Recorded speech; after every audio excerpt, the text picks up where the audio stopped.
నమస్తే, welcome to hyper TV news. Tirupati జిల్లా కోట మండలం విద్యానగర్ గ్రామంలో గూడూరు ఎమ్మెల్యే సునీల్ కుమార్ తెలుగుదేశం పార్టీ జెండా ఆవిష్కరించారు.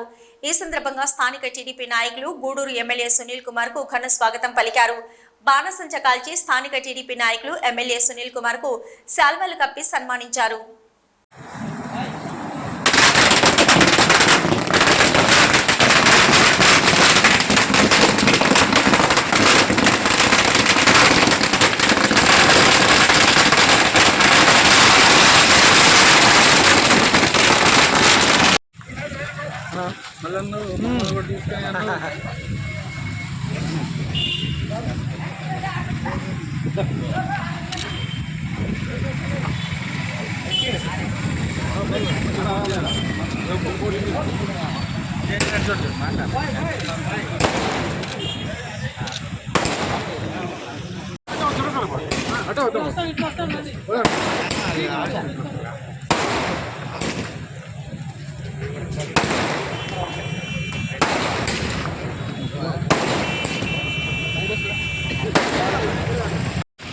మధ్యలో ఎందుకు పోతాడు?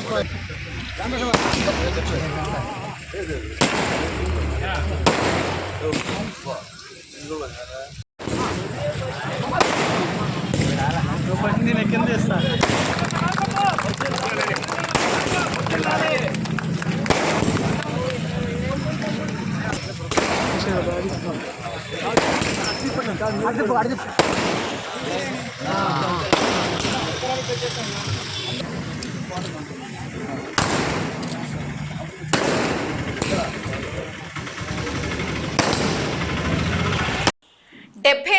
స్వాతంత్ర దినోత్సవ వేడుకలు గూడూరు పట్టణంలోని అల్లూరు ఆదిశేషారెడ్డి ప్రభుత్వ స్టేడియంలో ఆగస్టు 15వ తేదీ గురువారం నిర్వహించేందుకు అన్ని ఏర్పాట్లు పూర్తి చేస్తున్నామని గూడూరు ఆర్టీఓ కిరణ్ కుమార్ తెలిపారు. తిరుపతి జిల్లా గూడూరు పట్టణంలోని గూడూరు సబ్ కలెక్టర్ కార్యాలయంలో గూడూరు డివిజన్ పరిధిలోని వివిధ శాఖలకు చెందిన అధికారులతో స్వాతంత్ర దినోత్సవ వేడుకల నిర్వహణపై సమీక్షా సమావేశం నిర్వహించారు. గూడూరు పట్టణంలోని గూడూరు సబ్ కలెక్టర్ కార్యాలయంలో గూడూరు డీఎస్పీగా బాధ్యతలు స్వీకరించిన రమణ కుమార్ ఆర్టీఓ కిరణ్ కుమార్ ను కలిసి పుష్పగుచ్చం అందజేశారు. స్వాతంత్ర దినోత్సవ వేడుకల నిర్వహణపై గూడూరు డివిజన్ పరిధిలోని వివిధ శాఖల అధికారులతో నిర్వహించిన సమావేశంలో గూడూరు ఆర్టీఓ కిరణ్ కుమార్ అధికారులకు పలు సూచనలు అందజేశారు. ఈ సందర్భంగా ఆర్టీఓ కిరణ్ కుమార్ మాట్లాడుతూ గూడూరు పట్టణంలో అల్లూరు ఆదిశేషారెడ్డి ప్రభుత్వ స్టేడియంలో స్వాతంత్ర దినోత్సవ వేడుకలు ఘనంగా నిర్వహిస్తున్నామని, ఈ కార్యక్రమంలో సుమారు 1000 మంది పాల్గొనబోతున్నారని, వారికి అవసరమైన అన్ని ఏర్పాట్లు చేస్తున్నామని తెలిపారు. ప్రత్యేకంగా చిల్లకూరు మండలానికి చెందిన సైకత శిల్పి సనత్ కుమార్ ఆధ్వర్యంలో ప్రత్యేక సైకత శిల్పం ఏర్పాటు చేస్తున్నామని తెలిపారు. వివిధ పాఠశాలలకు చెందిన విద్యార్థులు పలు రకాల సాంస్కృతిక కార్యక్రమాలు నిర్వహిస్తారని, ప్రభుత్వ శాఖల్లో పనిచేస్తున్న ప్రతిభ చాటిన అధికారులకు అవార్డులు ఇవ్వడం జరుగుతుందని తెలిపారు. 78వ స్వాతంత్ర దినోత్సవ వేడుకలు ఘనంగా నిర్వహించేందుకు అన్ని శాఖల అధికారులు, స్వచ్ఛంద సంస్థలు, రాజకీయ పార్టీలు, ప్రజా సంఘాలు సహకరించాలని విజ్ఞప్తి చేశారు.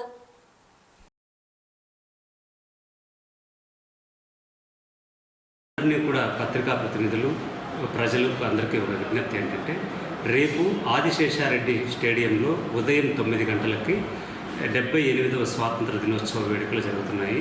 ఇందులో మనకు సైకత శిల్పానికి సంబంధించి మనకు చిల్లకూరుకు సంబంధించిన సైకత శిల్పానికి సంబంధించిన చిత్రకారులు ఇసుకతో ఒక సైకత శిల్పాన్ని తయారు చేస్తున్నారు. అలాగే మనకు మొట్టమొదటిసారిగా మన ఎమ్మెల్యే గారు పాసం సునీల్ కుమార్ ఆధ్వర్యంలో ఈ ఆదిశేషారెడ్డి స్టేడియంలో 78వ స్వాతంత్ర దినోత్సవ వేడుకలు ఘనంగా నిర్వహించబడుతున్నాయి. దీంట్లో వేదికలు, దానికి సంబంధించిన పత్రికా విలేకరులకు సపరేట్గా నెక్స్ట్ క్యాబిన్స్, అలాగే ప్రింట్ అండ్ ఎలక్ట్రానిక్ మీడియాకి, మండల్ లెవెల్ ఆఫీసర్స్కి, డివిజనల్ లెవెల్ ఆఫీసర్స్కి అందరికీ కూడా గ్యాలరీస్ ఏర్పాటు చేస్తూ ఇక్కడి నుంచి ప్రజలు మరియు విద్యార్థులు వచ్చే వాళ్ళందరికీ కూడా షామియానాలు ఏర్పాటు చేసి ఆ షామియానాల దగ్గర కూర్చోవడానికి మన గౌరవ శాసనసభ్యులు పాసం సునీల్ కుమార్ 1000 మంది విద్యార్థులకు సంబంధించి స్నాక్స్ కూడా ఏర్పాటు చేస్తున్నారు. అలాగే డివిజనల్ అడ్మినిస్ట్రేషన్ నుంచి కూడా మేము కూడా విద్యార్థులందరికీ కూడా స్నాక్స్ మరియు ఫ్రూట్ జ్యూసెస్ కూడా ఇవ్వడం జరుగుతుంది. ఇక్కడ మెడికల్ క్యాంప్స్ మరియు శకటాలకు సంబంధించి దాదాపు 10 శకటాలను ఇక్కడ ఏర్పాటు చేస్తున్నాము. ఒక్కొక్క శాఖకు సంబంధించిన శకటాలు వాటికి సంబంధించి తమ వాహనాలని గౌరవ ప్రజాప్రతినిధుల యొక్క అభివాదం కోసం తీసుకెళ్తూ ఉంటారు.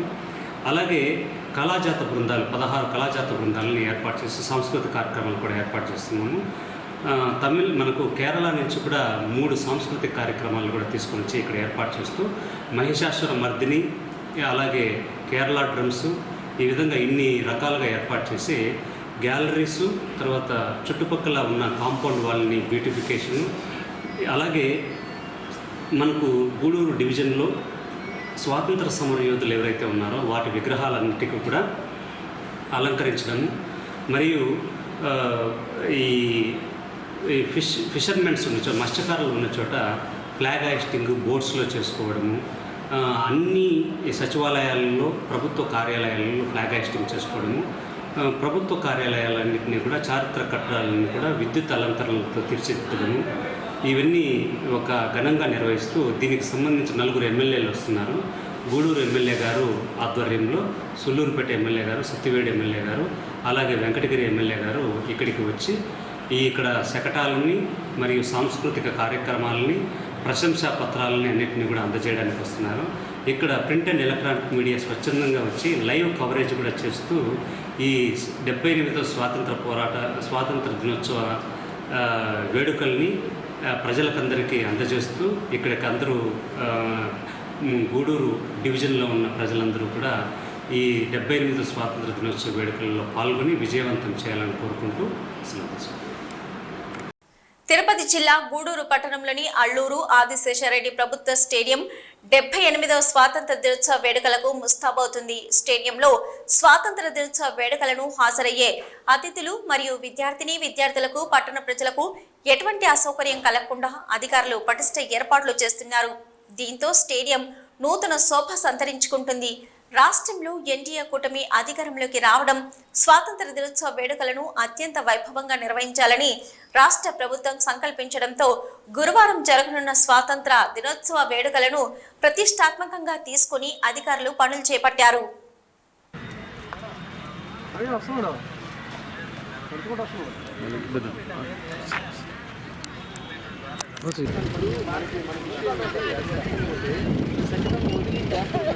అదే ఇప్పుడు నేను ఇక్కడ వేస్తాను అంటున్నాను, మీరు ఏమంటారు? 60 ఒక 4 వచ్చేస్తాయి దాని లోపల స్టార్ట్ అయిపోతారు.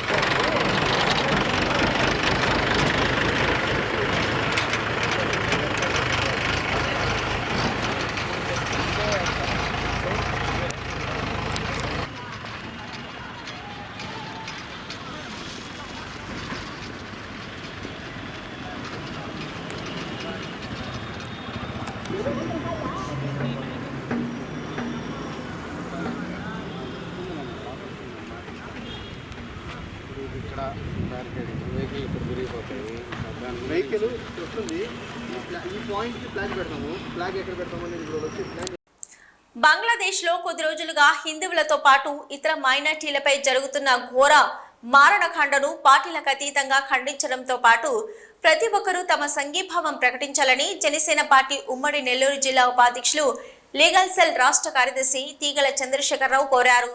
గూడూరు పట్టణంలోని జనసేన పార్టీ కార్యాలయంలో జనసేన పార్టీ నాయకులు మీడియా సమావేశం నిర్వహించారు. గూడూరు జనసేన పార్టీ కార్యాలయంలో ఏర్పాటు చేసిన మీడియా సమావేశంలో బంగ్లాదేశ్ లో జరుగుతున్న హింసాత్మక దాడులపై జనసేన పార్టీ ఉమ్మడి నెల్లూరు జిల్లా ఉపాధ్యక్షులు లీగల్ సెల్ రాష్ట్ర కార్యదర్శి తీగల చంద్రశేఖరరావు తీవ్ర ఆందోళన వ్యక్తం చేశారు.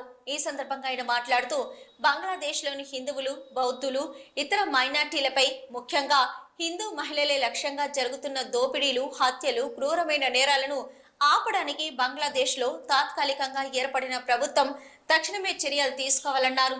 బాధితుల ఆస్తులు, ప్రాణాలు, వారి గౌరవాన్ని కాపాడేందుకు అలాగే హిందూ మందిరాలపై జరుగుతున్న దాడులను కూడా ఆపేందుకు ప్రభుత్వం కఠిన చర్యలు తీసుకోవాలని ఆయన డిమాండ్ చేశారు. ఈ కార్యక్రమంలో పట్టణ చిల్లకూరు ప్రధాన కార్యదర్శులు కుండర్తి నాగార్జున, బట్టికాల వంశీకృష్ణ, సోమిశెట్టి మనోజ్ కుమార్, ఉప్పు సాయి కిరణ్, హరిరెడ్డి, లీగల్ సెల్ సభ్యులు యంట్రపాటి సుమన్, దినేష్ రెడ్డి, పాదర్తి వెంకటేష్, కదింపాటి సునీల్, కంట్లం చిన్న తదితరులు పాల్గొన్నారు. బంగ్లాదేశ్లో ఇటీవల గత కొద్ది కాలంగా హిందువులపైన అలాగే ఇతర మైనారిటీ వర్గాలపైన జరుగుతున్న దాడుల గురించి ఈరోజు ఈ ప్రెస్ మీట్ నిర్వహించడం జరుగుతుంది. మన పొరుగు దేశమైన బంగ్లాదేశ్లో మన హిందూ సోదరులు అలాగే ఇతర మైనారిటీ వర్గ బౌద్ధుల మీద విపరీతమైన ఘోరకలి జరుగుతుంది. దీన్ని మా జనసేన పార్టీ తరపు నుంచి తీవ్రంగా ఖండిస్తున్నాము. అలాగే అక్కడ జరుగుతున్న హింసపైన ఆందోళన వ్యక్తం చేస్తున్నాము. బంగ్లాదేశ్లో కొత్తగా ఏర్పడిన గవర్నమెంటు హిందువులపైన ఇతర మైనారిటీ వర్గాలపైన దాడుల్ని వెంటనే అణచివేయాలని చెప్పి కోరుకుంటున్నాము.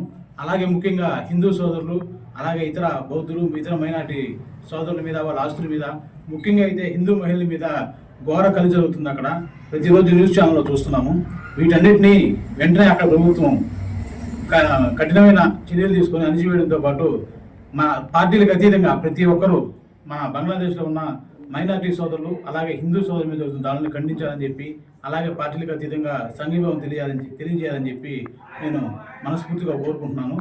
అలాగే మన భారత ప్రభుత్వం ప్రధాని నరేంద్ర మోడీ గారు కూడా అక్కడ జరుగుతున్న హింసను మన వాళ్ళ మీద జరుగుతున్న హింసను ఆపేందుకు చర్యలు తీసుకోవాలని ఆ దిశగా భారత ప్రభుత్వం కూడా చర్యలు తీసుకుంటుందని చెప్పి నేను తెలియజేసుకుంటున్నాను.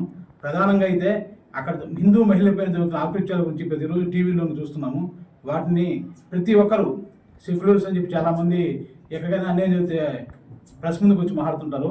ఈరోజు పార్టీలకు అతీతంగా ప్రపంచ దేశాలు కూడా మన దేశంలోనే కాదు మన దేశంలో ఉన్న పార్టీలకు అతీతంగా ప్రతి ఒక్కరు సంఘీభావం తెలియజేయడంతో పాటు అలాగే ప్రపంచ దేశాలు కూడా బంగ్లాదేశ్లో జరుగుతున్న మారణకాండను ఆపి అక్కడ హిందువుల మీద అలాగే ఇతర మైనారిటీ వర్గాల సోదరుల మీద జరుగుతున్న దాడులను ఖండించి ఆదుకోవాలని చెప్పి ఈ సందర్భంగా జనసేన పార్టీ తరఫు నుంచి మేము కోరుకుంటున్నాము. జై జనసేన, జై హింద్. తిరుపతి జిల్లా చిల్లకూరు మండలం కడివేడు గ్రామంలో ప్రభుత్వ ఉన్నత పాఠశాలకు ప్రగతి సేవ సంస్థ సభ్యులు మైక్ సెట్ బహూకరించారు. పాఠశాలలో పాఠశాల హెడ్ మాస్టర్ సుజీవానికి ప్రగతి సేవ సంస్థ సభ్యులు మైక్ సెట్ అందజేశారు. ఈ కార్యక్రమంలో ప్రగతి సేవ సంస్థ అధ్యక్షులు కడివేటి చంద్రశేఖర్ మరియు కార్యవర్గ సభ్యులు పోతిరెడ్డి పెంచలయ్య, కోట వెంకటేశ్వరరావు, లలిత బ్రాండ్ వెంకటేశ్వరరావు, నారాయణ, నాగరాజు, తూపిలి యశ్వంత్, చిన్న శ్రావణ్ తదితరులు పాల్గొన్నారు. ఈ సందర్భంగా అధ్యక్షులు కడివేటి చంద్రశేఖర్ మాట్లాడుతూ పాఠశాలకు మైక్ సెట్ బహుకరించడం జరిగిందని విద్యార్థులు అందరూ కూడా ఉన్నత చదువులు చదవాలని కోరారు. భవిష్యత్తులో విద్యార్థులు బాగా చదువుకొని అన్ని రంగాలలో రాణించాలని తెలియజేశారు. ఈ కార్యక్రమంలో అధ్యక్షులు కడివేటి చంద్రశేఖర్, హెచ్ఎం సుజీవని, మునిభాస్కర్, ఉపాధ్యాయులు, విద్యార్థులు మరియు ప్రగతి సేవా సంస్థ కార్యవర్గ సభ్యులు పోతిరెడ్డి పెంచలయ్య, కోట వెంకటేశ్వర్లు, లలిత brand Venkateswarlu, Narayana, Nagaraju, Thupili Yashwant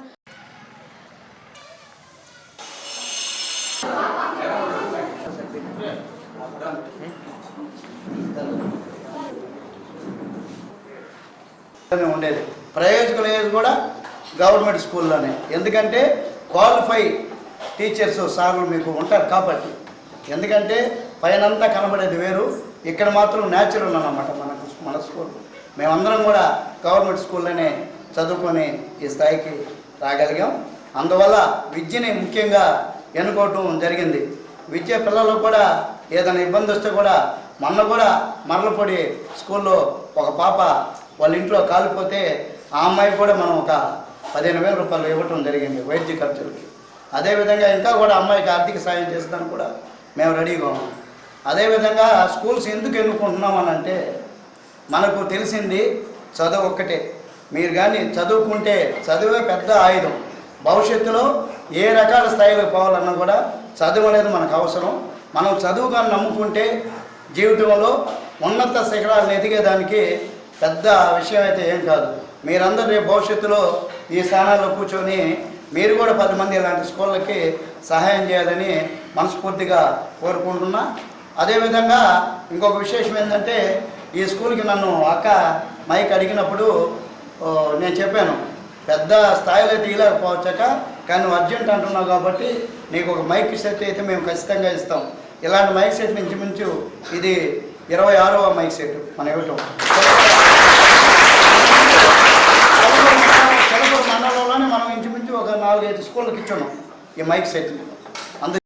NBKR engineering కళాశాలలో విద్యార్థులకు ఉన్నత ప్రమాణాలతో విద్యను అందించడంతో పాటు ఉపాధి అవకాశాలు అందిపుచ్చుకునే విధంగా అనేక స్కిల్ డెవలప్మెంట్ కార్యక్రమాలు నిర్వహిస్తున్నామని ఎన్బీకేఆర్ ఇంజనీరింగ్ కళాశాల డైరెక్టర్ రవీందర్ రెడ్డి తెలిపారు.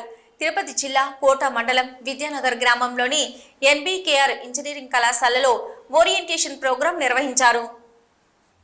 కోట మండలం విద్యానగర్ గ్రామంలోని ఎన్బీకేఆర్ ఇంజనీరింగ్ కళాశాలలో నూతనంగా ఇంజనీరింగ్ మొదటి సంవత్సరంలో చేరిన విద్యార్థులకు మరియు వారి తల్లిదండ్రులకు కళాశాల యాజమాన్యం ఓరియంటేషన్ ప్రోగ్రాం నిర్వహించారు. ఈ సందర్భంగా కళాశాల డైరెక్టర్ రవీందర్ రెడ్డి మాట్లాడుతూ ఎన్బీకేఆర్ ఇంజనీరింగ్ కళాశాల సాధించిన ప్రగతిని వివరించారు. తమ కళాశాలలో ఉన్నత విద్యార్హతలు కలిగిన అధ్యాపకులు విద్యార్థులకు బోధన చేస్తారని, తమ కళాశాలలో చదివిన విద్యార్థులకు ఉపాధి అవకాశాలు కల్పించేందుకు వివిధ మల్టీనేషనల్ కంపెనీలతో తాము ఎంఓయూ చేసుకున్నట్లు వివరించారు. తమ కళాశాలలో చదివే విద్యార్థులు ఇంజనీరింగ్ పూర్తి చేసుకున్న వెంటనే వారికి ఉపాధ్యాయ అవకాశాలు కలిగే విధంగా క్యాంపస్ ఎంపికలు, ఇంటర్న్షిప్ ప్రోగ్రాంలు ఏర్పాటు చేస్తున్నామని తెలిపారు. ఈ కార్యక్రమంలో వివిధ శాఖల హెచ్ఓడీలు, అధ్యాపకులు, విద్యార్థులు, వారి తల్లిదండ్రులు, కళాశాల సిబ్బంది తదితరులు పాల్గొన్నారు. ఇప్పుడు మీరందరూ తెలుసుకోవాల్సిన ఒక విషయం ఏంటంటే, ఒకవేళ ఎన్బీకేఆర్ కళాశాలని మీరు ఎంచుకొని ఉండి అదే మీకు వచ్చి ఉంటే మీరు సంతోషం. ఈ కళాశాలను ఎంచుకున్నందుకు మీ అందరికీ అభినందనలు. ఒకవేళ మీరు వేరే కళాశాలలో చేరాలన్న కోరికతో ఆప్షన్లు పెట్టుకొని మీరు అనుకున్న బ్రాంచి రాకుండా ఫైనల్గా ఇక్కడ ఎన్బీకేఆర్ ఐఎస్టీలో అది సిఎస్ఈ కావచ్చు, సివిల్ కావచ్చు, ట్రిపుల్ కావచ్చు, ఈసీఈ కావచ్చు, మెకానికల్ కావచ్చు. సో ఇప్పుడు ఒక తుది నిర్ణయం జరిగిపోయింది.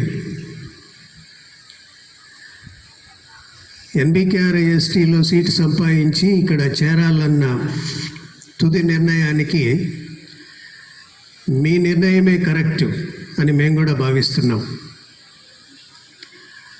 మరి సిఎస్ఈ బ్రాంచ్ కావాలనుకున్న వాళ్ళు ఈసీఈలో చేరుండొచ్చు. ఈసీఈ బ్రాంచీలో సీటు రాకుండా ఇంకొక బ్రాంచ్లో వచ్చి ఉండొచ్చు. అన్ని బ్రాంచీలు సమానమే. సో మీరందరూ తుదిగా తెలుసుకోవాల్సింది,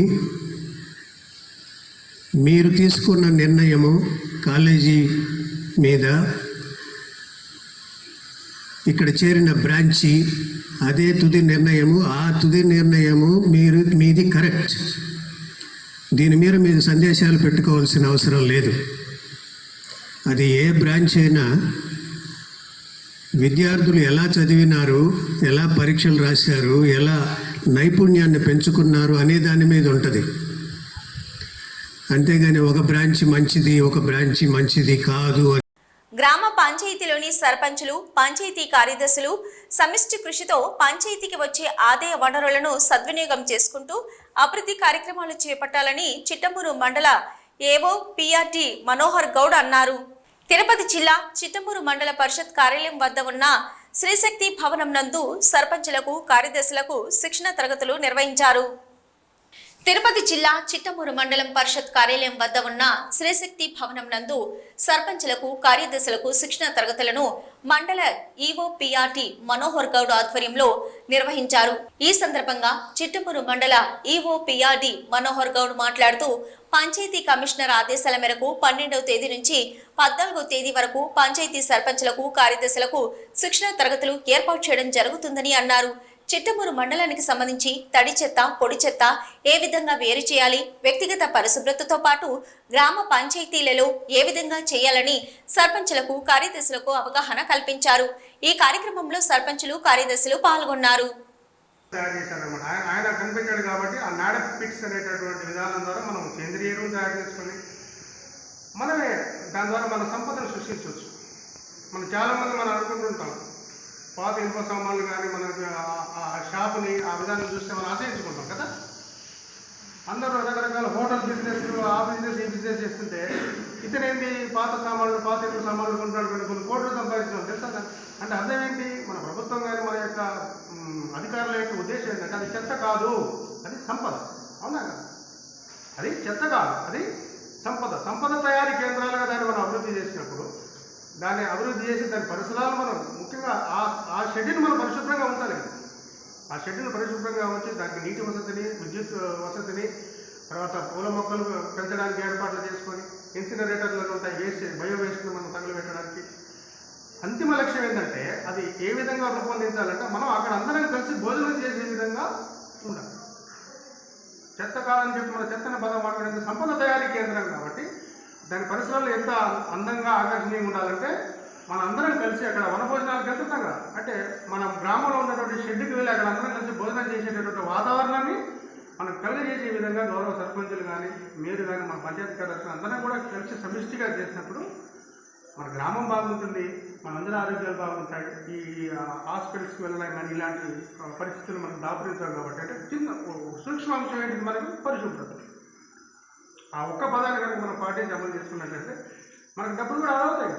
వ్యాధులు వచ్చినప్పుడు మనకు హాస్పిటల్కి వెళ్ళినప్పుడు డబ్బు ఖర్చు అవుతుంది. అదే ముందే మనం జాగ్రత్త పడి అవగాహన పంచాయతీ కార్యాలయాలకు విజ్ఞప్తి చేసినట్టే హౌస్ హోల్డ్స్ వాళ్ళకి గృహ వాళ్ళకి అవగాహన కల్పించండి. తడి చెత్త పొడి చెత్త వేరువేరుగా పెట్టండి దయచేసి అని చెప్పి మనం ఉపయోగించడం. కిచెన్లో వాడేటటువంటి తడి చెత్త కిందకి వస్తున్నాం, కూరగాయల వేస్ట్ కానీ ఇంకేది కానీ, పొడి చెత్త అంటే ప్లాస్టిక్ కానీ బాటిల్స్ కానీ అలా ఉంటాయి కాబట్టి. తర్వాత ప్రతి శుక్రవారం కూడా ఫ్రైడే డ్రైడే అనేటటువంటి అంశాన్ని మనందరం కూడా పాటించాలి. కుటుంబ కలహాలతో ఈ నెల 10వ తేదీ తిరుపతి జిల్లా గూడూరు పట్టణం బనిగి సాహెబ్పేట ప్రాంతంలో రోకలి బండతో బామ్మర్దిని కొట్టి హత్య చేసిన బావ అల్లాబక్షకు సహకరించిన ఆయన తండ్రి చాన్ బాషలను గూడూరు పోలీసులు అరెస్టు చేశారు. 1వ పట్టణం పోలీస్ స్టేషన్లో జరిగిన విలేకరుల సమావేశంలో డీఎస్పీ రమణకుమార్ వివరాలను వెల్లడించారు. గూడూరు 1వ పట్టణ పోలీస్ స్టేషన్లో నిర్వహించిన మీడియా సమావేశంలో హత్య కేసులో పోలీసులు అరెస్టు చేసిన నిందితులను మీడియా ముందు ప్రవేశపెట్టారు. ఈ సందర్భంగా గూడూరు డీఎస్పీ రమణకుమార్ మాట్లాడుతూ, గూడూరులో ఈ నెల 10వ తేదీన జాకిర్ అనే వ్యక్తి హత్యకు గురయ్యాడు. స్థానిక బనిగి సాహెబ్పేటకు చెందిన సోనియాకి గూడూరుకు చెందిన అల్లాబక్షకు 2020 సంవత్సరంలో వివాహం జరిగింది. 2 ఏళ్ల పాటు సజావుగా జరిగిన వీరి కాపురంలో కలహాలు ప్రారంభమయ్యాయి. ఈ నేపథ్యంలో కక్ష పెంచుకున్న అల్లాబక్షు బావ జాకిర్పై విచక్షణ రహితంగా దాడి చేశారు. అల్లాబక్షు తల్లిదండ్రులు చాన్ బాషా, షర్మిల కూడా దాడికి సహకరించారు. అందరికీ నమస్కారం. మీ అందరికీ తెలుసు, మొన్న 10వ తేదీన మన గూడూరులోని బనిగి సాహెబ్పేటలో ఒక ఇన్సిడెంట్ జరిగింది. దీంట్లో ఒక అతను చనిపోవడం జరిగింది. ఈ కేసు యొక్క పూర్వపరాలు ఏంటంటే, ఈ షేక్ అల్లాబక్షు అనే అతనికి, అదేవిధంగా సోనియా అనే ఆమెకి 2020లో వివాహం జరిగింది. వీళ్ళకి 2 పిల్లలు కాడ ఉన్నారు. తర్వాత వీళ్ళకి మనస్పర్ధ రావటం వలన ఇద్దరు కాడ విడిపోయారు. ఆ అమ్మాయి అతని మీదనో అతని బంధువుల మీద 498 కేసు పెట్టింది. ఆ కేసు కూడా మన గూడూరు 1 పోలీస్ స్టేషన్లో నమోదైంది. ఇప్పుడు అది పీటీలో ఉందంటే కోర్టులో ట్రయల్లో ఉంది. అది ఈ క్రమంలో ఏంటంటే ఆ గ్రామ ఆ పెద్దల లోకల్ పెద్దలు ఏంటంటే వాళ్ళ ఎవరైతే ముద్దాయి ఉంటే ముద్దాయికి సంబంధించిన ఒక ఇంటిని ఈ అమ్మాయి నివాసం ఉండడానికి గాను ఇల్లు అప్పగించారు. ఆ ఎవరైతే ముద్దాయి ఇంట్లో ఈ అమ్మాయి అంటే భార్యనే నివాసం ఉంటుందా, తన పిల్లలతో ఉంటుందా. ఇప్పుడు అదే దీని క్రమంలో ఏంటంటే వీళ్ళు కొంచెం ప్రెజుడిస్ అవుతున్నారు. ఏంటంటే మా ఇంట్లో ఉన్నారు, మా మీద కేసు పెట్టారు, మీరు నువ్వు మళ్ళీ మా ఇంట్లో నివాసం ఉండాలని చెప్పి కొంచెం ప్రెజుడిస్ ఉంటున్నారు. దానిలో క్రమంగా మొన్న 10వ తేదీన ఎవరైతే ఈ చాంద్ బాషా ఉన్నాడో వాళ్ళ ఫాదర్, ఎవరైతే చాంద్ బాషా ఉన్నాడో, చాంద్ బాషా అంటే అల్లాబక్షు వాళ్ళ ఫాదర్ అన్నమాట, అతను వాళ్ళ ఇంటి ముందుకు వెళ్తున్నాడు. వెళ్ళే సమయంలో అక్కడ వాళ్ళ ఇంటి దగ్గర ఎవరైతే మృతులు అంటే ఈ సోనీ యొక్క బ్రదర్స్ ఆ ఇంట్లో అప్పుడు వీళ్ళిద్దరి మధ్య ఏదో మొత్తానికి మాట పెరిగి ఏదో ఘర్షణ జరిగింది. ఆ ఘర్షణ జరిగి అక్కడ దగ్గరలో ఏంటంటే చాంద్ బాషా వీళ్ళతో ఘర్షణ పడతారని చెప్పి అల్లాబక్షు అంటే అతను కొడుకు ప్లస్ భార్య ఇద్దరు కూడా అక్కడికి రావడం జరిగింది. మొత్తం తండ్రి, కొడుకు, భార్య ముగ్గురు కలిసేసి వీళ్ళ మీద ఎవరైతే ఈ సోనీ వాళ్ళ బ్రదర్ ఉన్నారో వాళ్ళ మీద ఎగబడి కొట్టేసేసి పెద్ద దుడ్డు కర్రతోనూ ప్లస్ మన ప్లాస్టిక్ కర్రతో వాళ్ళని కొట్టడం జరిగింది. కొడితే స్పాట్లో అతనికి బాగా బ్లడ్ అయింది. ఈలోపు ఎవరైతే మృతులు ఉన్నారో మృతులు షేక్ జాకీరు అతను బతకాడ అక్కడికి వచ్చి అతని కాడ కొంచెం లైట్గా దెబ్బలు తగిలి అతను బాగా దెబ్బలు తగిలి కింద రక్తమడులు పడిపోయిన తర్వాత అతన్ని వెంటనే తీసుకెళ్ళి మన గూడూరు హాస్పిటల్లో జాయిన్ చేశారు. తర్వాత ఇక్కడ లోపల ఏంటంటే తీసుకెళ్ళి అక్కడి నుంచి మెడికల్ హాస్పిటల్ నెల్లూరు చేసి అప్పటికే అతను చనిపోయాడని చెప్పారు. ఇది ఏంటంటే ఇది భార్యాభర్తలకు సంబంధించిన కేసు. ఇది సంబంధించి ఏంటంటే భార్య మీద బాగా కక్ష పెంచుకొని తద్వారా ఏంటంటే వాళ్ళ బామ్మర్ది మీద కక్ష పెంచుకొని వాళ్ళ బామ్మర్దిని చంపేయడం జరిగింది. దీనికి సంబంధించి ఈరోజు మేము తిప్పవరపాడు జంక్షన్ దగ్గర, మన గూడూరు మండలం తిప్పవరపాడు జంక్షన్ దగ్గర ఎవరైతే ఇప్పుడు సోని యొక్క భర్త ఉన్నాడో అతని పేరు. ఇవి ఇప్పటివరకున్న హైపర్ టీవీ న్యూస్. నమస్తే.